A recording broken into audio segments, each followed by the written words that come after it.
50 रुपयांची लाच पोलिसांना महागात पडली आहे। जळगावमध्ये ट्रक चालकाकडनं पैसे घेणाऱ्या पोलिसांवर कारवाई करण्यात आली आहे। 3 वाहतूक पोलिसांचं निलंबन देखील केल्याची माहिती आहे। पैसे घेतानाचा व्हिडिओ व्हायरल झाला होता। या व्हायरल व्हिडिओमध्ये आणखी 2 पोलीस कर्मचारी देखील उपस्थित असल्यामुळे त्यांची भूमिका संशयास्पद आढळल्यानं त्यांना देखील निलंबित केलं।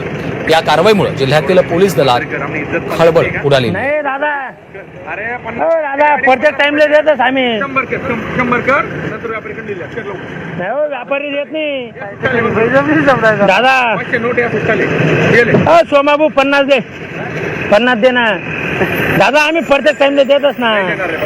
हा अरे 500 परत पुस्तकाले ना की सोशल मीडियामध्ये परवापासून एक जळगावमध्ये एक व्हिडिओ व्हायरल होत होता।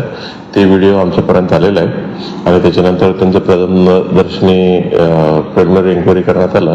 ती व्हिडिओ पाचोरा पोलीस स्टेशन हद्दीतला आहे ते असं माहिती पडलेलं आहे। ती व्हिडिओ पाचोरा बडगाव रस्त्यावरची आहे आणि त्याच्यामध्ये जे 50 रुपये पैसे घेत असताना दिसणारे एक कर्मचारी आहे, त्याचं नाव आहे पवन पाटील, यांना सस्पेंड करण्यात आलं आहे आणि त्याच्यासोबत आणखीन 2 कॉन्स्टेबल ते कारवाई करताना दिसत आहेत। म्हणजे त्यांची एक संशयास्पद भूमिका असल्यामुळे त्या दोघांना देखील आम्ही सस्पेंड करण्यात आलेलं आहे आणि ही जे प्रिलिमिनरी इन्क्वायरी आहे SGPO पाचोरा येरुलेंकडे देण्यात आलेलं आहे।